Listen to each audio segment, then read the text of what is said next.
Gostaria de convidá-los a abrirem comigo as suas Bíblias no livro de João, livro Apocalipse de João.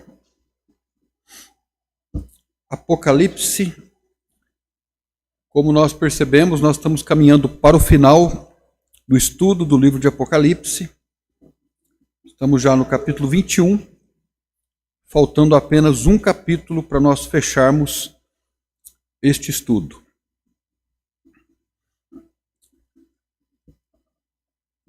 Hoje é o terceiro dia que nós estamos estudando o livro de Apocalipse no capítulo 21. O título desse capítulo, do estudo desse capítulo é A Nova Ordem Universal. A Nova Ordem Universal. Em dias que se fala muito em Nova Ordem Mundial, há várias abordagens para esse assunto, Nova Ordem Mundial, desde temáticas que estão relacionadas com teoria da conspiração, até questões acadêmicas que são discutidas na economia, principalmente na administração de empresas. Esse é um assunto que tem já há alguns anos sido pauta de acadêmica. Nós falamos sobre isso na nossa introdução.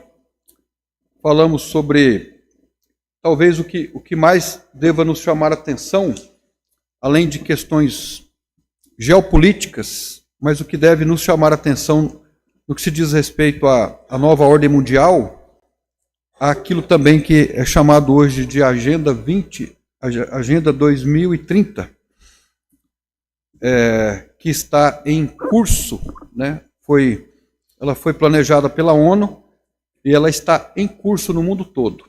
Então, alguns chamam essa agenda de implementação da nova ordem mundial e também Agenda 2030. É assim que ela tem sido vista.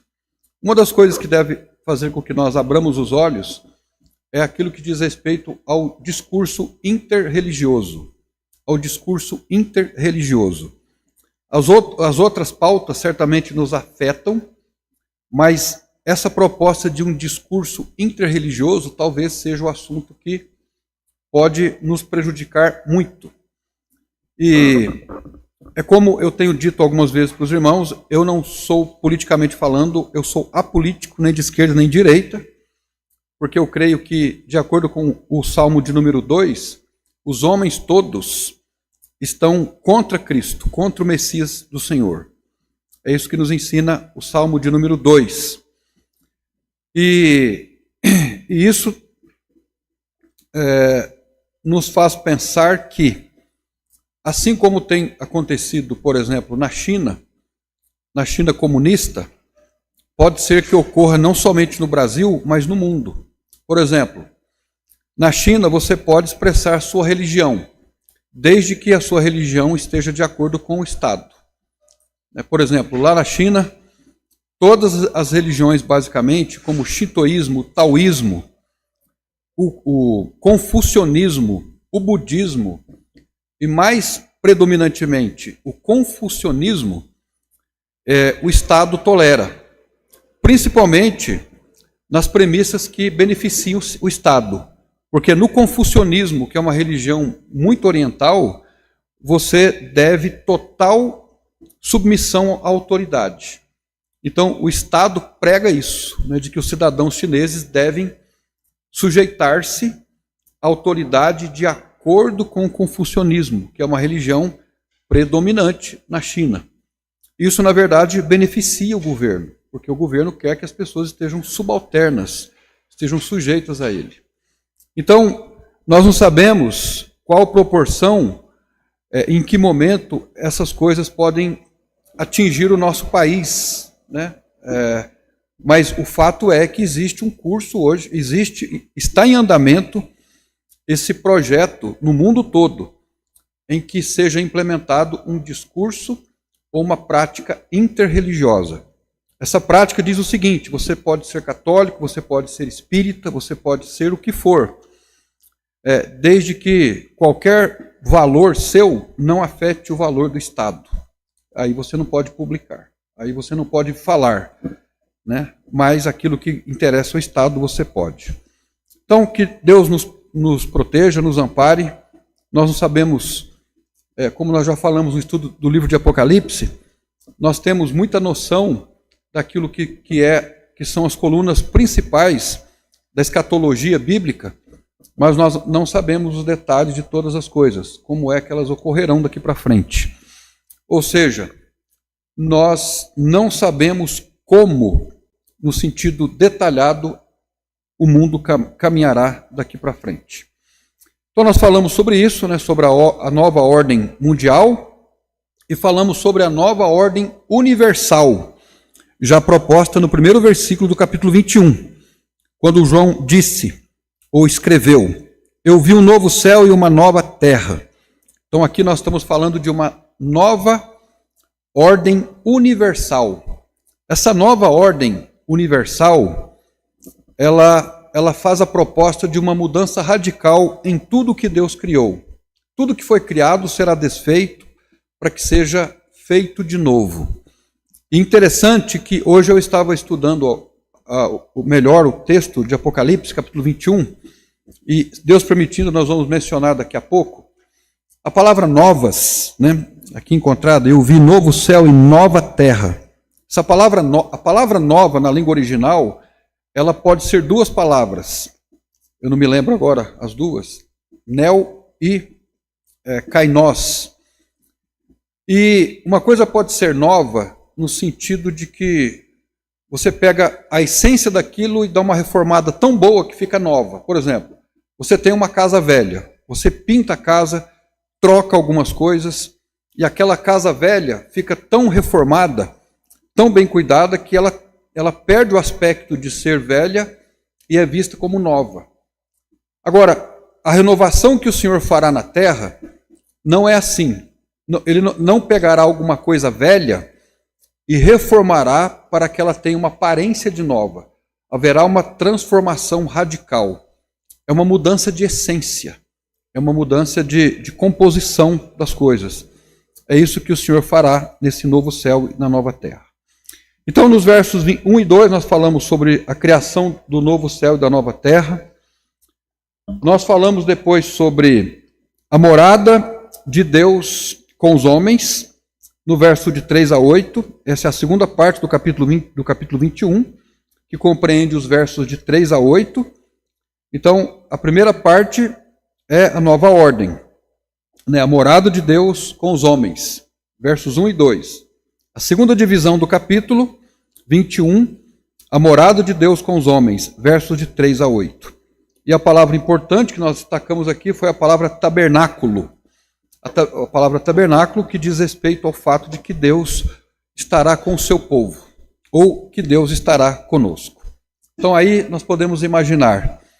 Imagine que eu e você, que hoje estamos aqui com corpos limitados, com corpos corrompidos pelo pecado,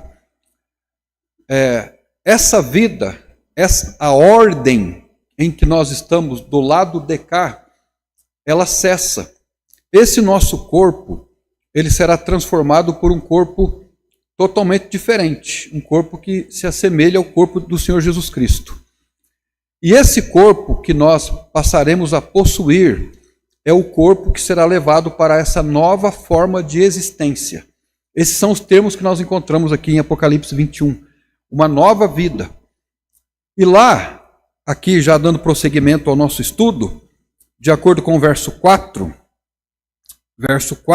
de Apocalipse 21, nós lemos assim: e Deus limpará de seus olhos toda lágrima, e não haverá mais morte, nem pranto, nem clamor, nem dor, porque já as primeiras coisas são passadas.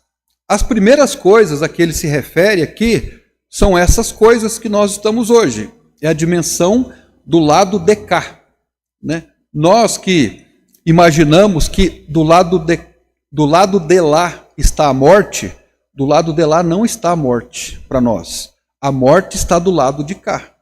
Do lado de lá está a vida. É para onde nós iremos um dia. Então, o verso 4, ele sugere para nós um rompimento radical com toda sorte de sofrimento. O texto começa dizendo que Deus limpará de seus olhos toda lágrima. Eu já ouvi algumas pessoas falando, no nosso tempo hoje, que quando alguém está triste, quando alguém está passando por uma dificuldade, eu já ouvi pessoas dizendo assim: olha, não chore, não fique triste, Deus haverá de consolar, porque Ele prometeu que Ele limpará dos seus olhos toda lágrima. Embora seja verdade que Deus consola no tempo de hoje, mas esse versículo não pode ser usado assim, porque se ele é usado assim, ele é usado fora de contexto e, portanto, de maneira ilegítima. Deus limpará de cada um de nós, é isso que a estrutura gramatical nos diz, Ele limpará de seus olhos toda lágrima, ou seja, esse texto dá uma individualizada naqueles que estarão na eternidade, indicando para nós que Deus nos trata como indivíduos. Cada um de nós, Ele trata de maneira muito particular. Deus limpará de seus olhos toda lágrima. Então essa é uma promessa, de que quando nós estivermos lá com Ele, toda espécie de sofrimento cessará. Haverá um banimento de todo resquício de sofrimento.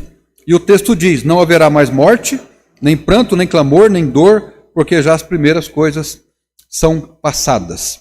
Então todo tipo de sofrimento será rompido, será totalmente banido dessa nova forma de existência que Deus já prometeu para nós e que haverá de vir no tempo do futuro.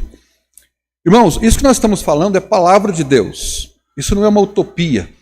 Isso não é uma conversa para nos fazer ter esperança no momento difícil que nós estamos passando na vida, se porventura estamos passando.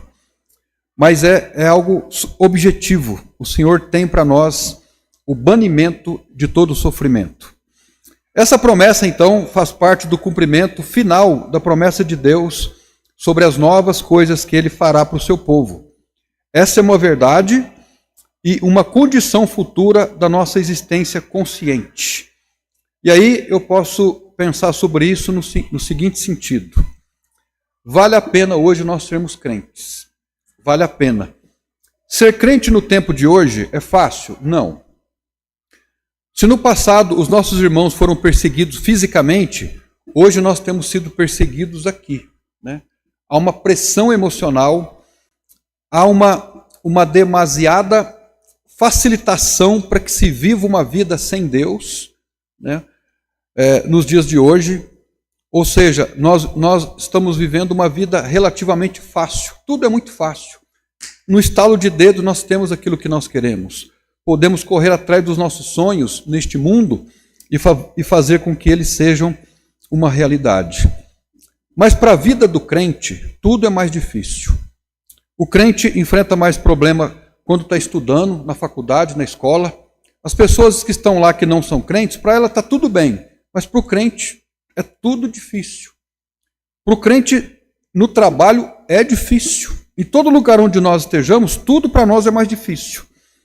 Isso faz com que nós, então, muitas vezes sejamos pisados pelos homens, sejamos trapaceados, tapeados, ridicularizados, mas isso também estava previsto nas Escrituras. Ele disse que seria assim conosco. Então,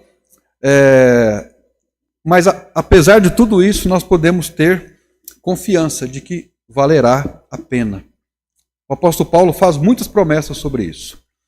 No verso 5 nós lemos assim: e o que estava sentado sobre o trono disse: eis que faço novas todas as coisas.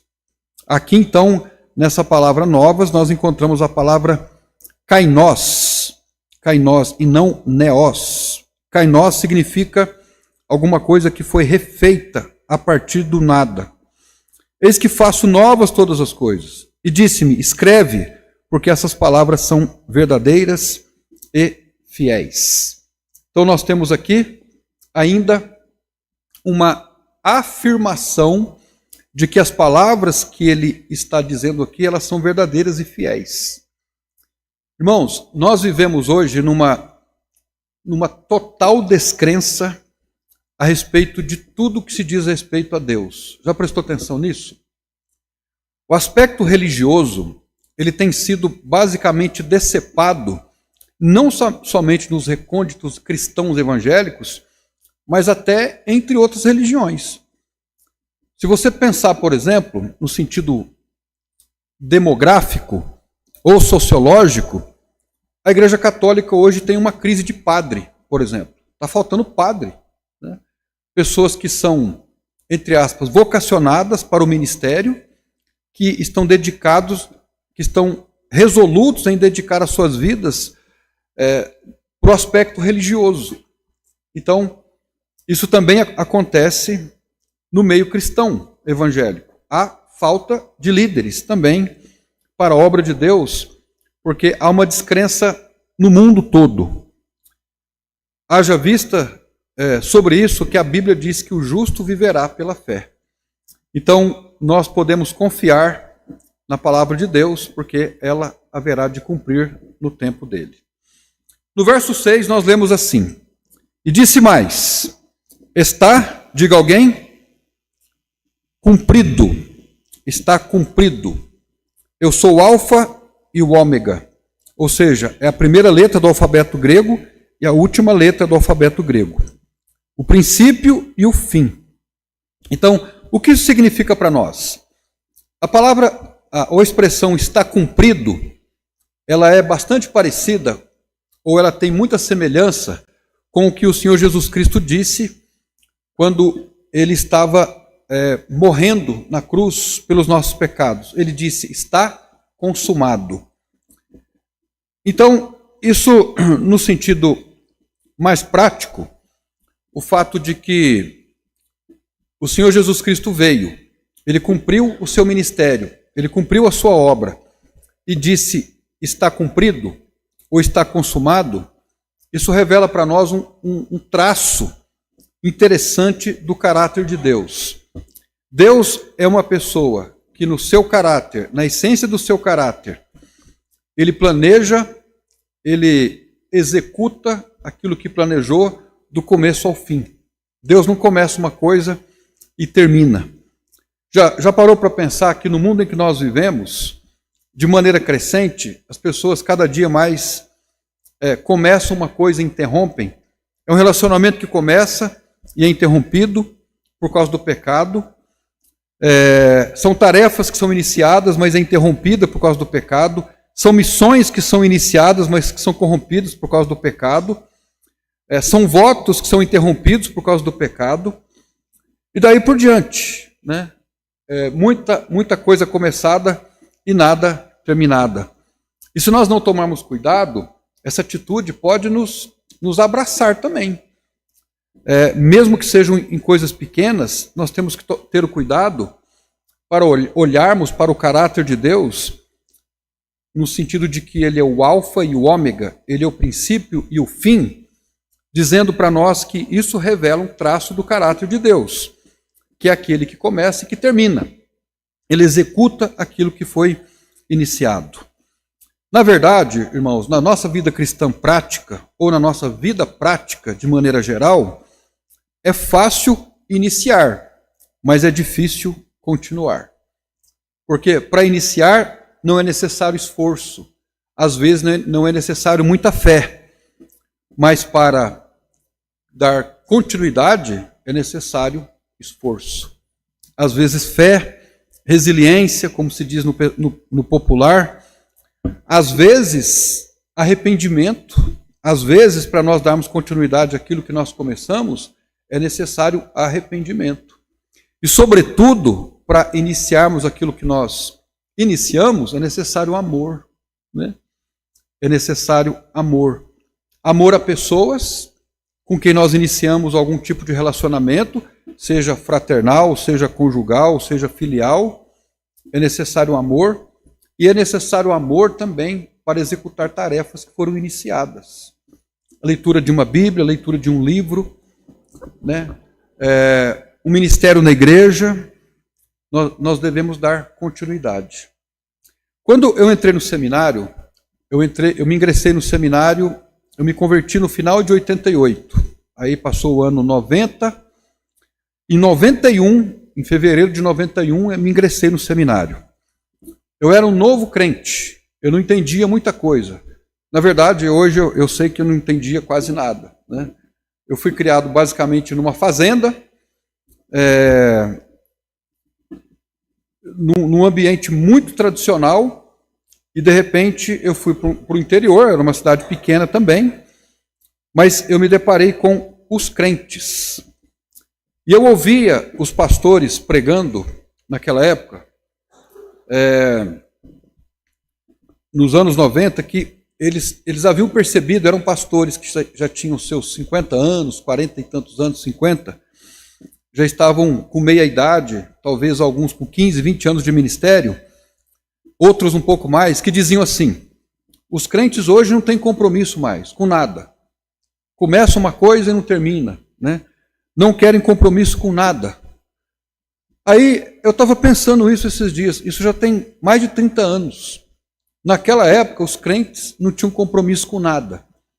Eu tenho bastante dúvida, ou eu tenho bastante dificuldade para pensar que esses crentes, nesses 30 e poucos anos de lá para cá, melhoraram, né? Acho que não, eu acho que pioraram, né? E eu ouvi alguns pastores, inclusive alguns que os irmãos conhecem, às vezes ministrando, pregando, ensinando, motivando o povo, dizendo: cadê os crentes? Cadê a responsabilidade dos crentes? Nós somos responsabilidade, né?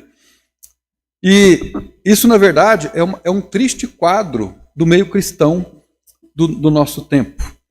Pessoas que não assumem responsabilidade com absolutamente nada. Agora, sem fazer juízo de valor sobre qualquer que seja o comportamento, quais seriam as causas? Quais seriam as causas da falta de compromisso? O que você, por exemplo, conseguiria identificar? Quais seriam as causas da falta de compromisso para nós terminarmos aquilo que nós iniciamos? Irmãos, eu não estou pensando em absolutamente em nada, né? Porque, na verdade, todos nós temos dificuldade para terminarmos aquilo que nós começamos, né? Nós não somos perfeitos. Tem coisas que eu comecei e não terminei, né? Mas eu tenho procurado ter cuidado para romper com isso, né? Agora, tem coisas que nós iniciamos e não continuamos que não afetam muito outras pessoas, mas existem coisas que nós começamos, que não continuamos, que afetam diretamente pessoas que não deveriam ser afetadas. Agora, o que pode fazer, então, eu faço uma pergunta, com que nós não assumamos compromissos e que, portanto, num certo sentido, não damos atenção a esse traço tão importante do caráter de Deus, como sendo ele o alfa e o ômega, o princípio e o fim. Porque Deus veio ao mundo, Deus enviou Jesus ao mundo de maneira muito planejada. A vinda de Jesus foi milimetricamente planejada, né? Dentro de um tempo certo, num lugar certo. Ou seja, ele planejou e executou todo o plano dele. E agora, nós estamos lendo o livro de Apocalipse, que nos fala sobre o desfecho final da história. Ele está colocando um ponto final em tudo, né? E abrindo uma nova era, uma nova ordem universal. Eu volto à pergunta, então: o que faz com que nós não tenhamos responsabilidade? A falta de amor, às vezes, ou falta tolerância, né? Às vezes, nossos relacionamentos interpessoais, nós não temos paciência uns com os outros, nós não temos tolerância, né? E nós que somos pais, por exemplo, nós temos que ter tolerância com os nossos filhos, às vezes, não é? Tem que tolerar. Às vezes a tolerância não é conivência, não significa que nós concordamos com aquilo, mas precisamos dar um tempo para que Deus haja, responda às nossas orações. Mas relacionamento interpessoal, seja em qualquer lugar, nós temos que ser tolerantes também. E a nossa sociedade não é tolerante. Nós somos tolerantes com a gente, mas intolerantes com o próximo, né? É uma medida desigual aqui. Então, irmãos, que Deus, hoje à noite, nos permita nos aproximar mais do caráter dele, no que se diz respeito ao fato de que ele é o alfa e o ômega. Ou seja, é um Deus que inicia e que termina. Que nós também, de maneira prática, possamos, com a graça dele, iniciarmos e terminarmos. No verso 6 ele diz: dando ainda seguimento. E disse-me mais: está cumprido. Eu sou o Alfa e o Ômega. Nós já fizemos aplicação sobre isso. O princípio e o fim. E quem tiver sede, de graça lhe darei da fonte da água da vida. Olha que interessante. O que isso significa para nós? Nós podemos entender de maneira literal que lá na eternidade haverá um rio com água, que ao tomarmos essa água, nós podemos ter a nossa alma saciada? É possível. Mesmo porque nós fazemos uma interpretação literal de Apocalipse. Agora, o que existe aqui, na verdade, é mais do que isso. Deixa eu fazer uma pergunta. Você já teve algumas experiências assim? Experiências mais ou menos assim. Você não tinha um carro ou uma casa. Orou pela casa, pelo carro, por um objeto. E quando você alcançou aquilo, aí perdeu a graça. Alguém já teve essa sensação ou não? Já teve, Júnior? Quando eu era adolescente, eu queria muito comprar uma bicicleta. Naquela época tinha aquela monareta, tinha uma monareta. Eu vislumbrava por uma monareta. Eu acho que hoje o pessoal nem sabe o que é uma monareta. Mas na minha época era um artigo de luxo. E alguns colegas meus tinham uma monareta. Sabe o que é uma monareta, irmão Ademir? A Gisele, sabe, Gisele? É uma bicicleta média, vamos dizer assim. Era uma monareta. O Sérgio sabe? Aí, tá vendo? Nem o Sérgio sabe. Bom, aí eu era bem pequena, minha mãe falou: não vou deixar você comprar uma monareta, porque você vai sofrer um acidente aí e eu não vou ficar contente. Aí eu falei: tá bom. Aí eu cresci, 13, 14, 15 anos, eu trabalhava e eu queria comprar uma bicicleta. E eu comprei uma bicicleta. O sonho foi realizado. Eu comprei uma Monarch barra circular. Não era uma monareta, porque eu já era um jovem. Mas para mim isso foi nos anos 80 ainda, né? Para mim era o máximo. Uma monareta barra circular amarela. Era a bicicleta que eu comprei. O dia que eu coloquei ali as mãos para pedalar e andar naquela bicicleta, perdeu a graça. E na nossa vida é assim. Nós queremos coisas, quando nós atingimos aquilo, o vazio continua. Se você constrói uma casa, você contrata um arquiteto, um engenheiro, e você pede para que a casa seja construída exatamente do jeito que você quis. Eu te garanto que não vai sair do jeito que você quis. Alguma coisa, ou o engenheiro, ou o pedreiro vai fazer que vai incomodar você para o resto da sua vida. Sempre faltará alguma coisa na nossa vida. Sempre. Tudo aquilo que você almeja e se alcançar, você vai olhar para aquilo e vai pensar: puxa vida, se fosse, só faltava isso, se fosse assim, mas nunca será. Agora, quando esse texto é escrito aqui,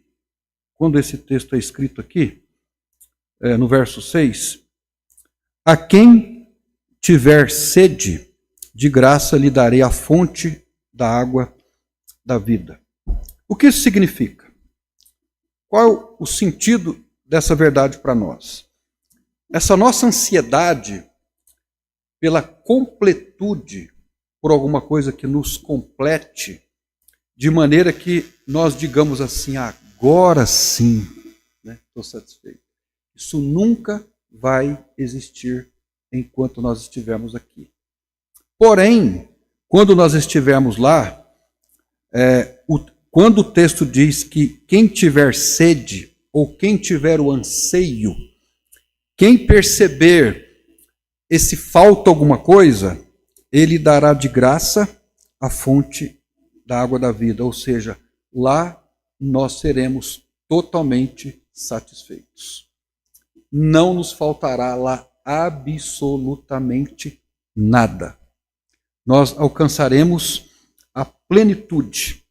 Não se pode dizer que lá, quando estivermos com Ele, haverá alguma coisa que nos cause qualquer resquício de insatisfação, de ansiedade.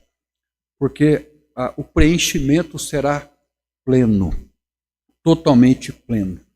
Amém, irmãos?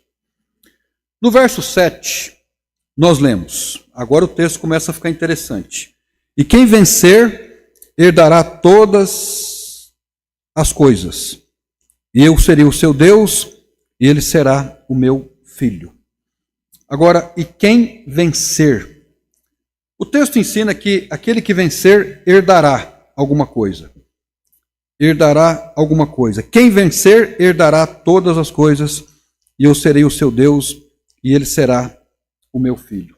Então, a palavra herdar aqui, ela tem um sentido de herança, que nós receberemos dele, uma herança que, na verdade, é a coroa, e nós estaremos plenos com ele. Agora, no livro de Apocalipse, principalmente lá nos capítulos 2 e 3, quando nós lemos sobre as igrejas de Apocalipse, é comum nós encontrarmos lá a questão do vencedor. Agora, na visão de Apocalipse 2 e 3, e aqui também, quem vencer herdará todas essas coisas. O que significa para nós quem vencer? Quem será o vencedor? Parece que nós estamos falando de um jogo, né? Quando você fala de um vencedor, você está falando de um jogo ou de uma luta. Quem são aqueles que vencem? Como? Os que confiarem em Cristo. Você tem uma opinião diferente? Quem são os que vencem?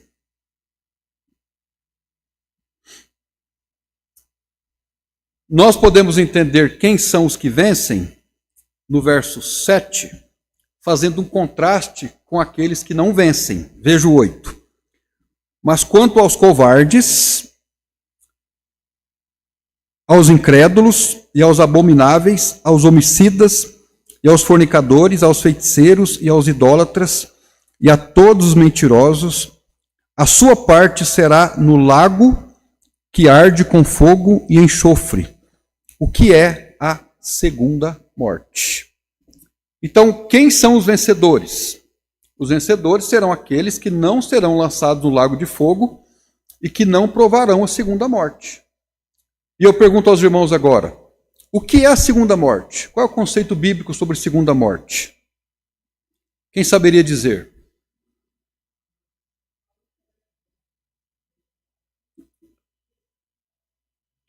De vez em quando eu procuro fazer esse raciocínio, né? A diferença das 3 mortes na Bíblia. A primeira, a morte física. A morte física é a separação do espírito do corpo. No dia que o corpo for deixado pelo espírito, morte física. A morte espiritual é a separação da pessoa sem Deus. As pessoas que não receberam Jesus Cristo como Salvador, independente de religião, de placa de igreja, mas as pessoas que não receberam a Cristo como Salvador, elas estão mortas espiritualmente, estão separadas de Deus. Então, morte física é a separação do espírito do corpo. A morte espiritual é a condição que se encontra as pessoas que não confessaram Jesus como Salvador. E segunda morte, esse é um conceito bíblico e teológico, é o fato de ser lançado no lago de fogo para toda a eternidade. Isso é a segunda morte. Agora, quais são as pessoas que serão lançadas lá? No lago de fogo. Quanto aos covardes. Aos covardes. Essa palavra aqui, ela tem um aspecto importante. Eu pergunto, vamos imaginar que nós recebamos uma perseguição física. Vamos imaginar assim. Nós sejamos fisicamente perseguidos por causa do Evangelho. E a perseguição se intensifique e possa fazer com que nós sejamos levados para um campo de concentração, por exemplo. Para fugir de uma tirania, você teria coragem de dizer assim, olha, eu não sou um crente. Você falaria isso? Para livrar a sua pele ou livrar a sua família? Você diria isso? Eu sou um crente. Eu sou lavado no sangue de Jesus, tenho certeza da minha salvação. Mas para livrar a minha pele, eu vou dizer que eu não sou crente. Aí eu vou me safar do presente momento e quando eu morrer eu vou para o céu. O que você acha disso? É uma pergunta truncada? É uma pergunta que cabe mais de uma interpretação na sua resposta?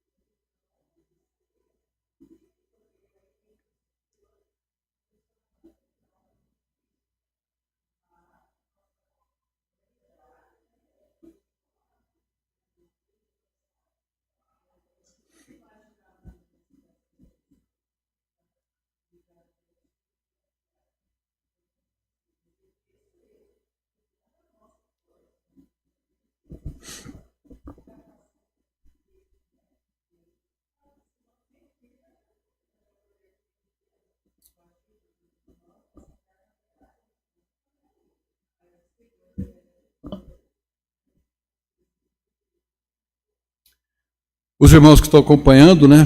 O que a irmã Gisele está dizendo que é uma situação muito difícil, porém, ela acredita que Deus poderá nos dar forças para suportarmos aquele momento, né? Agora, lembra do que Jesus falou quando orientou os seus discípulos? Que quem me negar diante dos homens, eu também o negarei diante do Pai, né? Já ouviram contar a história de Vidia Perpétua? Já ouviram a história de Vidia Perpétua? Era uma moça de família nobre da Idade Média que se converteu ao Evangelho de Jesus. E ela foi torturada para negar a Jesus. Ela não negou. E aí então, para que deixasse ela numa situação embaraçosa, colocaram diante dela o seu próprio pai. E o pai começou a ser torturado. E o pai gritando para ela: minha filha, diga que você não é uma cristã. E o pai dela então, e ela disse ao pai: como é que eu posso dizer que aquele não é um vaso, sendo que ele é um vaso? Eu não posso dizer que não sou uma cristã. E aí, então ela foi levada para o Coliseu. E ela foi jogada para um touro, né? E o touro deu algumas investidas contra ela, com várias perfurações, vários ferimentos. E ela não negou o nome do Senhor. Aí, por fim, pediram para um gladiador ir até lá e desferir um golpe que fosse fatal para eliminar o sofrimento. E a história diz que o gladiador não era dos bons, ele não conseguiu, talvez até por compaixão dela, feri-la a ponto de executá-la. E ela então pegou a espada do gladiador, colocou no peito e lançou-se sobre a espada, porque o estado dela era calamitoso. Mas ela não negou o nome de Jesus. Já ouviram contar na história de Policarpo, pastor da igreja de Éfeso, discípulo de João? Isso não está na Bíblia, mas a história atesta isso. Policarpo foi levado à fogueira. Ele tinha 80 e tantos anos de idade, para que negasse a Jesus. E a fogueira já estava ali iniciada. Os judeus foram os primeiros instigadores a buscarem os primeiros gravetos para fazer a fogueira. E foi pedido para que ele negasse a Cristo. E ele disse: faz mais de 80 anos que eu sigo a Cristo. Ele nunca me decepcionou. Pode aquecer a fogueira. E ele morreu queimado. Então, eu concordo plenamente com a irmã Gisele. E a palavra covarde aqui, ela tem essa conotação. Aquele que é de Cristo, ele não nega. Ele não nega, porque o Espírito de Deus estará nele. Ele não negará. Agora, quando nós fazemos uma análise a priori da situação, nós pensamos, mas é uma situação muito difícil. Mas o Senhor estará conosco, porque o Espírito de Deus que nos habita fará isso. Mas a palavra covarde, ela diz que aqueles que negam a fé por causa do medo ou da pressão. Esse, na verdade, é um incrédulo. Porque aquele que é um crente no Senhor Jesus, ele enfrentará toda e qualquer situação. Ele continua dizendo: incrédulos, abomináveis, assassinos, impuros, feiticeiros, idólatras, todas essas pessoas não herdarão o reino de Deus, ou seja, não estará lá. Não estarão lá na eternidade, mas passarão ou estarão na segunda morte. Agora, eu gostaria de fazer uma ressalva aqui. Veja bem, nós temos aqui uma lista de pecados que um crente pode cometer. Aqui, por exemplo, o texto diz feiticeiros, idólatras, mentirosos, né, abomináveis, homicidas, fornicadores. Esses são pecados que um crente, tendo sido lavado no sangue de Jesus, ele pode cometer. Eu não digo pode por permissão bíblica, mas por possibilidade de acontecer. Agora, o que está em questão aqui é que viver dominado por essas práticas sem arrependimento significa que não há fé em Cristo. Então, uma coisa é cair por fraqueza da carne em pecado e se arrepender e voltar. Uma outra coisa é viver praticando essas coisas como estilo de vida, sem nunca ter nascido de novo, sem nunca ter arrependido, sem nunca sujeitar-se a Cristo. Então, esses são aqueles que são classificados aqui por João.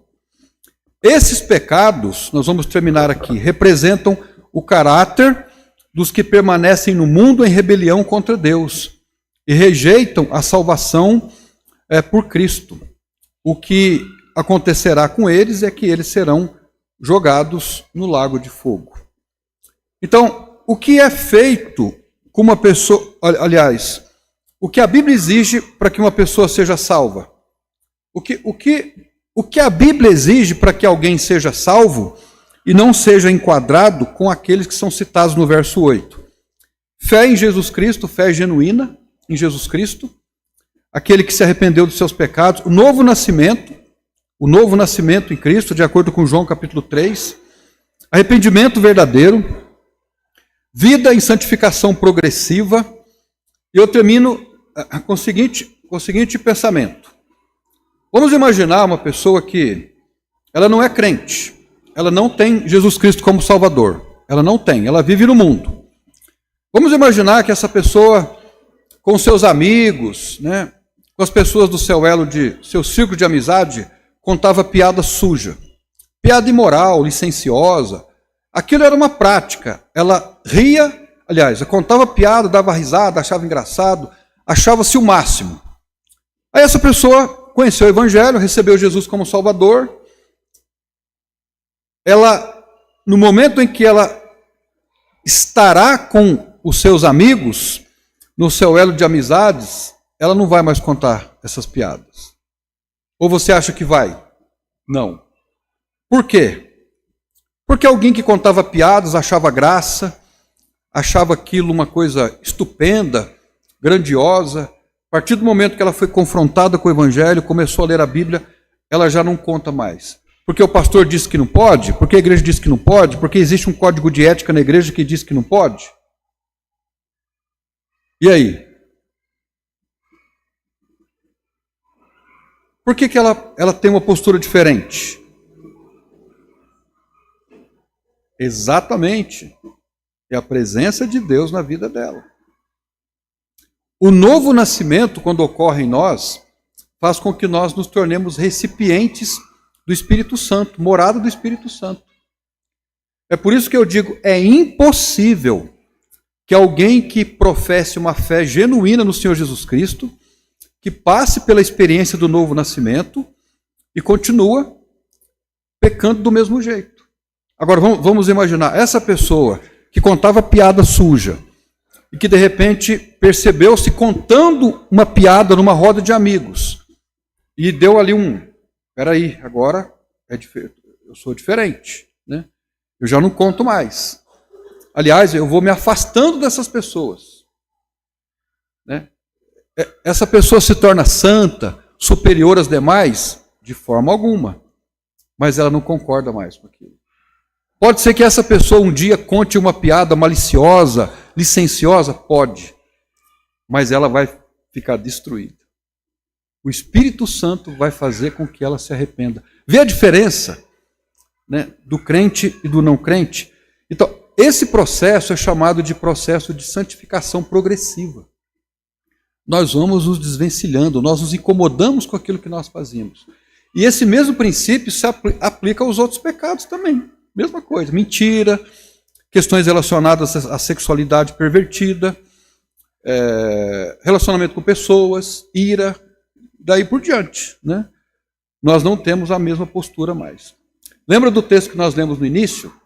Que o apóstolo Paulo estava se referindo aos irmãos da igreja de Corinto, e ele disse: antes vocês eram assim, mas agora não são mais. Agora vocês são outras pessoas. Amém, irmãos? Ok. Nós falaríamos hoje sobre a Nova Jerusalém. Eu estava empolgado com isso, mas não vai dar tempo. Então deixa para a semana que vem. Não vamos conseguir terminar. Alguém tem alguma pergunta? Uma pergunta, uma observação?